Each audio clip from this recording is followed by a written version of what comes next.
이제 마스크 필요 없어. 아베노 마스크가 오니까요. 지난 20일 정세균 총리가 인도적 차원에서 일본에도 보건용 마스크 지원을 검토하고 있다는 보도에 글에 일본의 한 네티즌이 한 말입니다. 이 보도가 나오자 국내에서는 일본에 지원하는 것을 반대한다는 국민청원이 나오며 반대 여론이 들끓었습니다.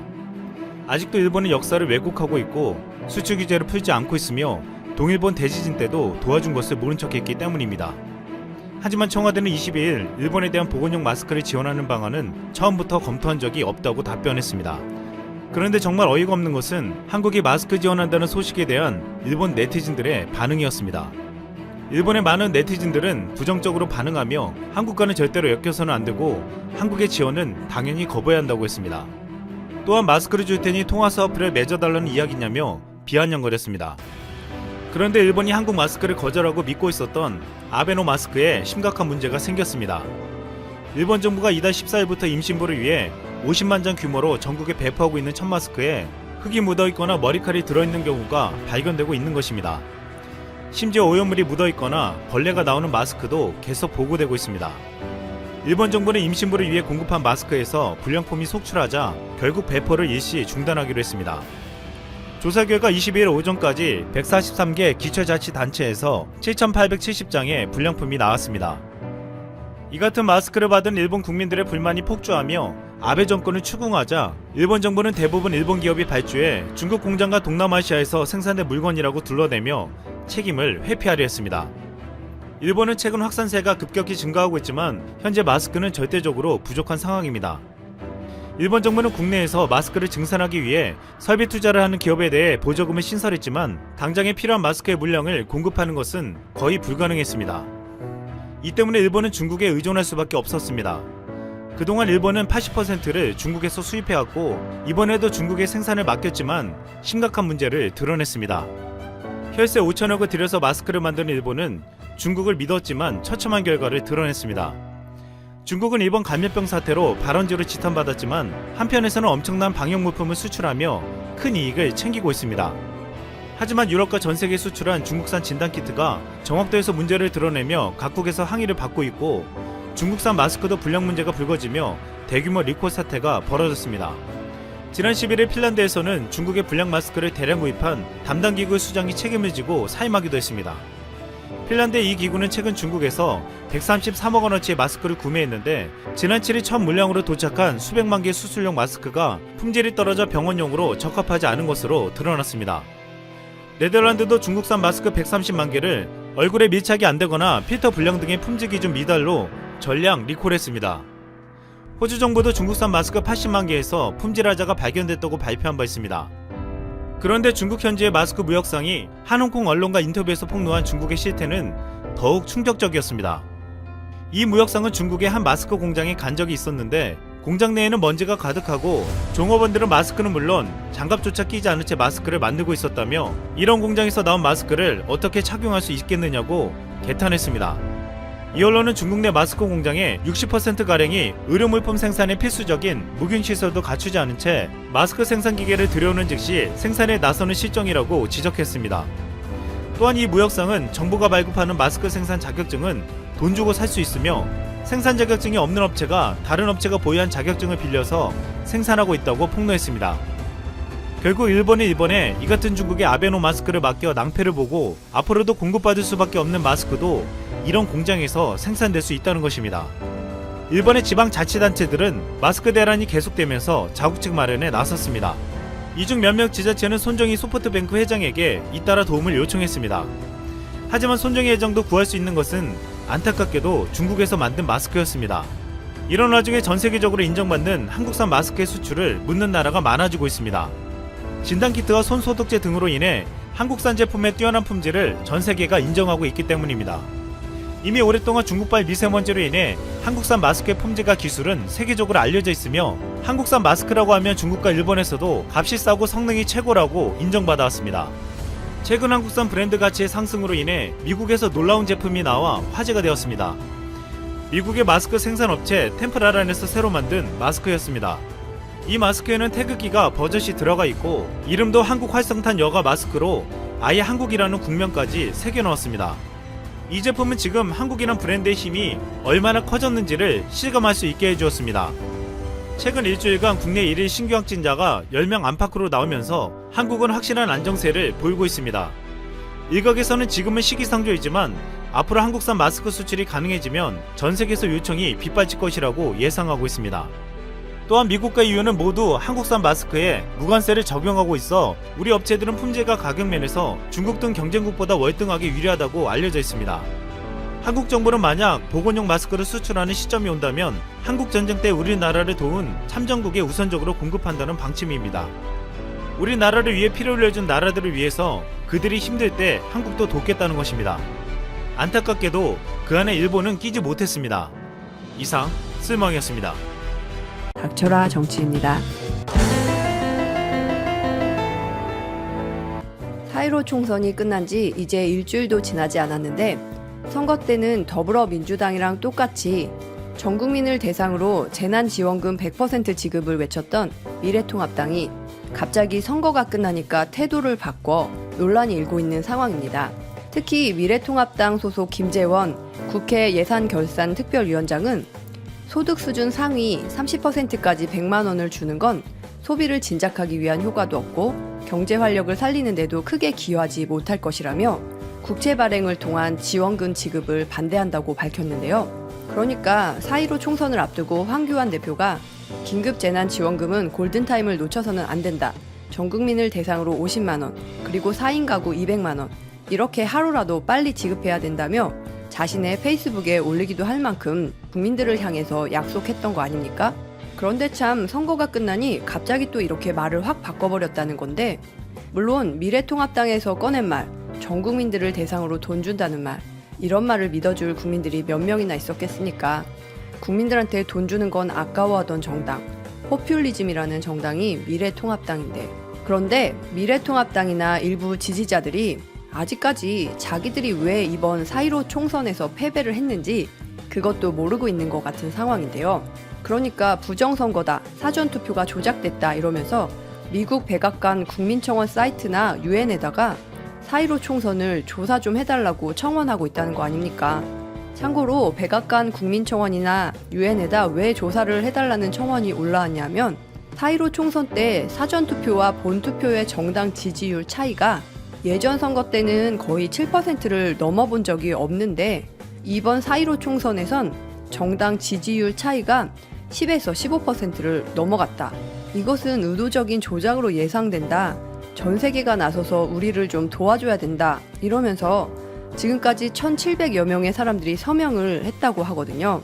아니, 사전투표가 있을 때 보수 정당을 지지하는 지지자들에게 사전투표에 참여하지 말라는 분위기 아니었습니까?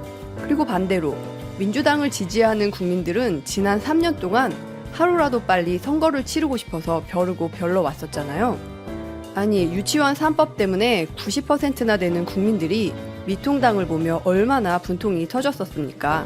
허구한 날 데모만 해대고 청와대 앞으로 몰려가 삭발에 단식에 그리고 공수처 설치 같은 검찰 개혁 법안도 반대하고 그렇게 반대만 해대던 미통당을 심판하고 싶어서 국민들은 손꼽아서 선거만 기다리고 있었잖아요. 그리고 또 지금 미통당만이 문제가 아니라 민주당에서도 잘못 생각하고 있는 것 같은 게 이근형이나 김홍걸 같은 사람들이 민주당이 잘해서 국민들이 미통당을 심판하려고 했었다. 열린민주당을 까대다가 욕을 지금 바가지로 먹는 상황 아닙니까? 특히 시민당을 찍은 분들이 많은 커뮤니티에서 김홍걸 네가 아빠 찬스다. 너를 비례대표로 찍어준 내 손가락을 찍어내고 싶다. 그러니까 지금 시대를 이끌어 나가야 할 정치인들이 시대가 지금 어떤 시대인지 제대로 파악하지 못하고 있는 것 같은데요. 이런 사람들이 어제 시사토크 더 라이브를 봤는지는 모르겠지만 어제 최욱 씨가 진행하는 한밤의 시사토크 더 라이브에서 아주 흥미로운 선거 결과 분석이 나왔거든요. 뭐라고 했냐면 이번 4.15 총선에서 미통당이 패배한 원인은 바로 유튜브나 SNS 덕분이다. 이렇게 미디어 오늘 기자랑 민주언론 시민연합 모니터 팀장이 나와서 미통당이 실패한 원인이 뭔지 콕 집어 얘기를 했는데 미래통합당을 지지하는 유튜버들은 정치나 시사 얘기를 하는 정치 유튜브 채널 1위부터 20위까지 16개나 올라있을 정도로 보수 유튜버들이 구독자 수가 엄청 많은데, 하지만 그런 유튜버들이 올리는 영상 조회수가 아무리 많이 나와도 결국엔 미통당을 지지하는 그 지지자들만 봤을 뿐이다. 그러니까 결국 미래통합당을 지지하는 그 지지자들만 보수 유튜버들이 올리는 영상을 보고 있다는 결론이에요. 즉, 이번 4.15 총선의 승패를 좌우한 중도층들이나 무당층들을 미통당에서 끌어들이지를 못했다는 겁니다. 그러니까 반대로 말해서 이번 4.15 총선의 승리를 민주당 이근영 선거전략기획위원장이나 김홍걸 비례대표 당선자는 잘못 분석하고 있다는 거 아닙니까? 아니, 미래통합당을 지지하는 세력들이 아무리 보수 유튜버들이 올리는 영상을 수십만, 수백만 조회수가 나올 정도로 많이 봤다고는 해도 결국엔 미래통합당이 패배한 거 아닙니까? 즉, 그 이유는 보수 유튜버들 조회수가 아무리 수백만 건이 나와줘도 보는 사람들만 봤다. 미통당을 지지하는 그 사람들만 봤다. 이런 얘기잖아요. 그런데 또 한 가지 아쉬운 게 있다면 어제 한밤의 시사토크 더 라이브에서 제대로 파악하지 못한 게 있는데, 보수 유튜버 채널은 보수 세력들만 봤었다고 했었잖아요. 그래서 외연 확장에 실패했다. 집토끼들만 붙들고 있었다. 이런 말인데, 그러면 중도층들은 과연 어떻게 민주당을 지지했을까? 이런 분석도 나와야 되는 건데, 하지만 어제 한밤의 시사토크에서는 미처 거기까지 얘기하진 못했었거든요. 그러니까 이 중도층, 심지어 평소에 정치에 전혀 관심이 없던 사람들이 과연 어떻게 해서 민주당을 지지하게 됐을까? 더구나 민주당 이근영 위원장이나 김홍걸 당선자는 이미 국민들은 미래통합당을 심판하려고 했었다. 나경원은 여론조사해보니까 국민들이 이미 국상으로 알고 있더라. 이런 얘기를 꺼내면서 이번 4.15 총선의 승리를 민주당이 매우 잘해서 승리했다는 식으로 착각하고 있는 것 같은데, 아니, 민주당에서 늘 하던 얘기가 있었잖아요. 우리나라 언론은 우리 편이 아니다. 운동장이 기울어졌다. 민주당에서 아무리 떠들어봐야 언론에서 기사 한 줄도 안 써준다. 다들 기억하시죠? 어떤 말인지. 그런데 하루아침에 4.15 총선이 되니까 우리나라 언론들이 막 민주당을 응원하고 민주당을 광고해서 민주당이 승리하게 됐다는 얘기입니까? 그러니까 민주당이 잘해서 승리했다. 문재인 대통령이 잘해서 국민들이 도와줬다. 이런 식으로 얘기를 꺼내는 건 아다르고 어다른 말이잖아요. 아니, 허구한 날 언론은 우리 편이 아니다. 운동장이 기울어졌다. 이런 얘기를 하던 민주당 입에서 갑자기 우리들이 잘해서 이겼다고 한다면 뭔가 말이 안 맞는 거 아닙니까? 그러니까 정리를 좀 하자면, 미래통합당이 참패하고 민주당이 승리하게 된 원인은 물론 문재인 대통령이 신종 바이러스에 정말 대처를 잘하신 게 맞습니다. 하지만 민주당에서 늘 얘기하던 대로 우리나라 언론들이 제대로 보도해 준 적 있습니까? 지난 2달 동안 중국인 입국 금지 안 해서 그렇다. 초기 대응에 실패했다. 이런 보도들만 거의 대부분을 차지했었잖아요. 더구나 민주당 잘한다고 조국 전 장관은 잘못한 게 없다고 기사 한 줄 써주던 언론이 있던가요? 간신히 찾아보면 고작 아주경제 같은 신문이나 인터넷에서도 굳이 일일이 찾아 들어가야만 되는 신문고, 서울의 소리, 고발뉴스 같은 이런 언론사에서만 민주당 잘하고 있다, 문재인 대통령 잘하고 있다, 이런 기사가 좀 있었을 뿐이죠. 그러니까 이번 4.15 총선에서 민주당을 승리하게 만든 중도층들이나 무당층들이 우리나라 언론들만 봤을 땐 과연 문재인 대통령이 지금 잘하고 있는 걸 어떻게 알 수 있었느냐는 거예요. 더구나 민주당에서 아무리 잘해도 언론들이 기울어 버렸는데 중도층들이나 무당층들이 어떻게 민주당을 지지할 수 있겠습니까? 그리고 보수 유튜버들 영상 하나 올리면 보통 클릭수가 수백만에서 수십만, 조회수가 팍팍 올라가는 영상들은 고작 미통당을 지지하는 그 사람들만 보는 거니까 집토끼들만 붙들고 있는 셈이라 중도층들을 붙잡는 데는 아무런 도움이 안 된 거잖아요. 그럼 민주당을 지지하는 사람들은 도대체 어디서 생겨났을까? 그거를 깨달아야 다음 대선이나 지방선거 때도 민주당이 승리할 수 있게 되는 거 아닙니까? 그래야 민주당이 겸손해져서 열린민주당을 향해 서자다, 우리와는 상관없다, 통합 같은 건 안 한다, 이렇게 말실수 안 하는 거 아닌가? 즉 이번에 우리나라 언론이 한쪽으로 확 기울어진 운동장 같은 상황에 민주당이 180석을 얻을 수 있었던 것은 한마디로 말해서 문재인 대통령 잘한다, 이런 보도를 했었던 워싱턴 포스트나 로이터 통신 같은 이러한 외신 기사들을 퍼나른 국뽕 유튜버들의 활약 덕분이다. 그리고 SNS나 블로그들의 활약 덕분이다. 그래서 중도층들이나 무당층들의 마음을 열어 문재인 대통령이 아주 잘하고 계시구나. 문재인 대통령 아니었으면 우리나라도 미국이나 이탈리아, 심지어 일본처럼도 될 수 있을 뻔했구나. 이런 생각을 가지게 된 거 아닌가요? 아니, 보수 유튜버들이 아무리 조회수 수십만, 수백만 건이 나와도 잘 나가는 국뽕 유튜버들 몇 개만 합쳐도 비교도 안 되는 거 아닌가요? 더구나 보수 유튜버는 미통당을 지지하는 그 사람들만 보는 거라서 그건 곧 집토끼들만 붙들고 꼭 미통당 찍어야 된다, 너 미통당 안 찍으면 나라 망한다, 이렇게 허구한 날 했던 얘기 또 하고 그러는 거 아닙니까? 그리고 또 열린민주당을 지지한 150만이라는 국민들이 지역구에서는 다 민주당 찍은 거 아닙니까? 게다가 더 무서운 게 뭐냐면 그 150만이라는 지지자들이 시민당 안 찍으면 민주당이 일당 못할 수도 있다. 그럼 문재인 대통령 탄핵당할 수 있다. 이런 무시무시한 얘기들을 들으면서도 열린민주당을 찍어줬다는 건 곧 민주당 골수 지지자들, 민주당의 승리를 믿은 골수 지지자들이라는 거 아닐까요? 그리고 그런 150만 지지자들이 민주당 압승을 위해 지역구에서는 다 민주당 찍은 사람들 아니겠습니까?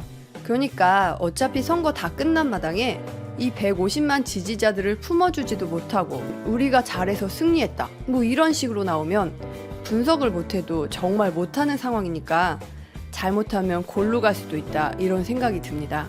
아니, 딱 하나만 생각을 해보자고요.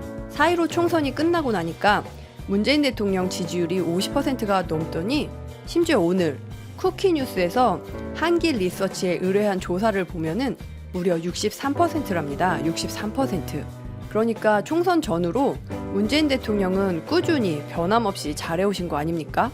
아니, 총선이 끝나고 뭐 바이러스 대책이 갑자기 바뀌거나 외교 문제가 확 바뀌거나 경제 문제가 확 바뀌거나 그런 거 하나도 없었잖아요.